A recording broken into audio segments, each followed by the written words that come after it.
கிறிஸ்துவில் பிரியமானவர்களே, ஆண்டவராகிய இயேசு கிறிஸ்துவின் நாமத்திலே உங்கள் யாவரையும் வாழ்த்தி ஆசீர்வதிக்கிறேன். இந்த நாளுக்கு என்று தேவன் நமக்கு அருளி இருக்கிற ஜீவ வார்த்தை யோபின் புஸ்தகம் 42 அதிகாரம் அதிலே 2வது வசனத்தில் இருக்கிறது. தேவரீர் சகலவற்றையும் செய்ய வல்லவர், நீர் செய்ய நினைத்தது தடைபடாது என்பதை அறிந்திருக்கிறேன்.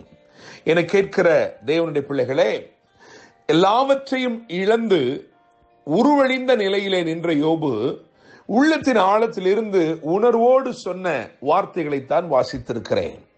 இதை விசுவாச அறிக்கை என்று கூட அழைக்கலாம். தேவரீர் சகலவற்றையும் செய்ய வல்லவர், நீர் செய்ய நினைத்தது தடைபடாது. இதை கேட்ட தேவன், ஆண்டவர் இப்படியாய் சொல்லுகிறார், அவன் என்னை குறித்து நிதானமாய் பேசினான் என்று சாட்சி பகருகிறார். என்னை கேட்கிற தேவனுடைய பிள்ளைகளே, அவன் சகலவற்றையும் இழந்த நிலையில, எல்லாவற்றையும் இழந்து போய் இருந்த போது இந்த ஒரு வார்த்தையை பேசுறது நிமித்தமாய் வேதம் சொல்லுகிறது, அவன் எல்லாவற்றையும் இரண்டத்தனையாக பெற்றுக்கொண்டான். அவனுடைய பின்னிலைமை அவனுடைய முன்னிலைமை பார்க்கிலும் ஆசீர்வாதம் உள்ளதாய் மாறினது. என கேட்கிற தேவனுடைய பிள்ளைகளே, நம்முடைய தேவன் சகலவற்றையும் செய்ய வல்லவராய் இருக்கிறார். இந்த நாளிலும் அவர் செய்ய நினைக்கிற காரியங்கள் எதுவாக இருந்தாலும் அது நிச்சயமாய் தடைபடாது. தேவனுடைய பிள்ளைகளே, உங்கள் வாழ்க்கையிலும் ஒருவேளை நீங்களும் இதே போல இழந்து போன சூழ்நிலையிலே நீங்கள் நின்று கொண்டிருக்கலாம், அல்லது ஏதோ ஒரு காரியம் உங்களை அதிகமாய் பாதித்து அப்படியாய் நீங்கள் காணப்படலாம். இன்றைக்கு கர்த்தர் உங்களை பார்த்து சொல்லுகிறார், அவர் சகலவற்றையும் செய்ய வல்லவராய் இருக்கிறபடினால் அவர் செய்ய நினைக்கிறது ஒன்றும் தடைபடாது. கர்த்தர் யோபின் முகத்தை பார்த்தார், அவனுடைய முன்னிலைமை பார்க்கிலும் பின்னிலைமை ஆசீர்வாதமாய் மாறினது. என கேட்கும் தேவனுடைய பிள்ளைகளே, சகலவற்றையும் செய்ய வல்லமையுள்ள தேவன் இந்த ஆண்டவரை குறித்து, அப்படிப்பட்ட சர்வ வல்லமையுள்ள தேவனை குறித்து வேதத்திலே 3 முக்கியமான காரியங்கள் எழுதப்பட்டிருக்கிறது. அவர் செய்த கிரியைகள், அவர் செய்த 3 வித்தியாசமான செயல்கள், அவைகளை நான் வரிசைப்படுத்தும்படிக்கு விரும்புகிறேன். மாற பண்ணினார் என்று எழுதியிருக்கிறது, முடிய பண்ணினார் என்று எழுதியிருக்கிறது, முளைக்க பண்ணினார் என்று எழுதியிருக்கிறது. அவைகளை மாத்திரம் நான் விவரித்து சொல்லும்படி விரும்புகிறேன். முதலாவதாக உபாகமம் 23 அதிகாரம் 5ஆம் வசனத்தை வாசிக்கும் பொழுது அங்கே சாபத்தை ஆசீர்வாதமாக மாற பண்ணினார் என்று எழுதியிருக்கிறது. பீலேயாம் என்பவன் அவன் சபிக்கும்படி கூலியை பெற்றுக் கொண்டவனாய் வருகிறான். பாலாக் என்னும் ராஜா அவனை ஏற்படுத்தி இருக்கிறான்.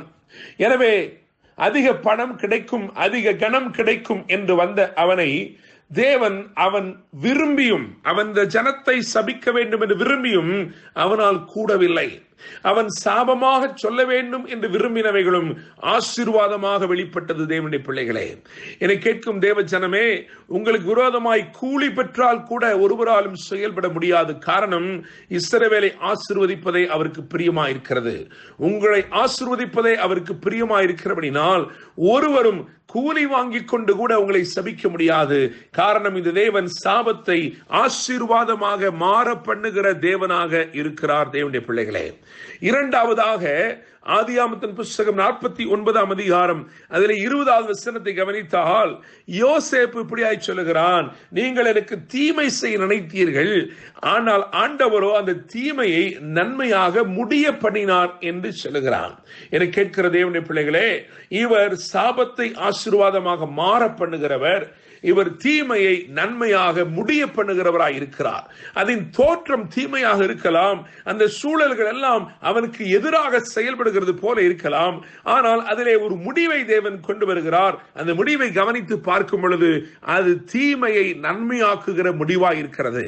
உங்கள் வாழ்க்கையிலும் நீங்கள் கடந்து செல்லுகிற பாதைகள் தனிமையின் பாதைகளாய் இருக்கலாம், வேதனையின் பாதைகளாய் இருக்கலாம், path of rejection, அதாவது மனப்பூர்வமாய் கைவிடப்பட்ட சூழ்நிலைகளிலே நீங்கள் அப்படியாய் நிர்பந்திக்கப்படலாம். ஆனாலும் என்னை கேட்கிற தேவனுடைய பிள்ளைகளே, நிச்சயமாய் நம்முடைய தேவன் தீமையானதை நன்மையாக முடிய பண்ணுகிற தேவனாய் இருக்கிறார். அப்படியாய் மூன்றாவதாக பார்க்கும் பொழுது ஏசாயா 55 அதிகாரம் 13 வசனத்தை கவனிக்கும் பொழுது வேதனை அளிக்கக்கூடியவைகளை வசந்தம் அளிக்கக்கூடியவைகளாக முளைக்கப்படுகிறவராய் இருக்கிறார். வேதம் சொல்லுகிறது, முச்செடிக்கு பதிலாக தேவதாரு விருட்சம் முளைக்கும் என்று எழுதியிருக்கிறது, காஞ்சொரிக்கு பதிலாக மிருது செடி எழும்பும் என்று வேதம் சொல்லுகிறது. என்னை கேட்கும் தேவனுடைய பிள்ளைகளே, ஒருவேளை விதைக்கப்பட்டது உங்களுக்கு உங்களுக்கு வேதனை அளிக்கக்கூடியதாகத்தான் இருக்கலாம். இன்டென்ஷனலி பெயின்ஃபுல், அதாவது உள்நோக்கத்தோடு உங்களை வேதனைப்படுத்தக்கூடியவைகளைத்தான் சத்துருக்கள் விதைத்திருக்கலாம்.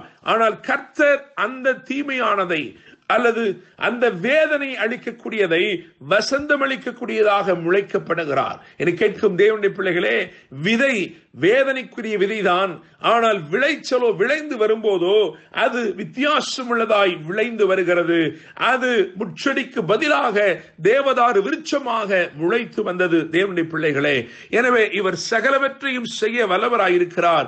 இவர் சாபத்தை ஆசீர்வாதமாக மாறப்படுகிற தேவன். இவர் தீமையை நன்மையாக முடியப்படுகிற தேவன். இவர் வேதனை அளிக்கக்கூடியவைகளை வசந்தம் அளிக்கக்கூடியவைகளாக முளைக்கப்படுகிற தேவன். தேவரீர் சகலவற்றையும் செய்ய வல்லவர். நீர் செய்ய நினைத்தது தடைபடாது என்பதை அறிந்திருக்கிறேன். கர்த்தர் தாம் இந்த வார்த்தைகள் மூலமாய் உங்களை ஆசீர்வதிப்பாராக.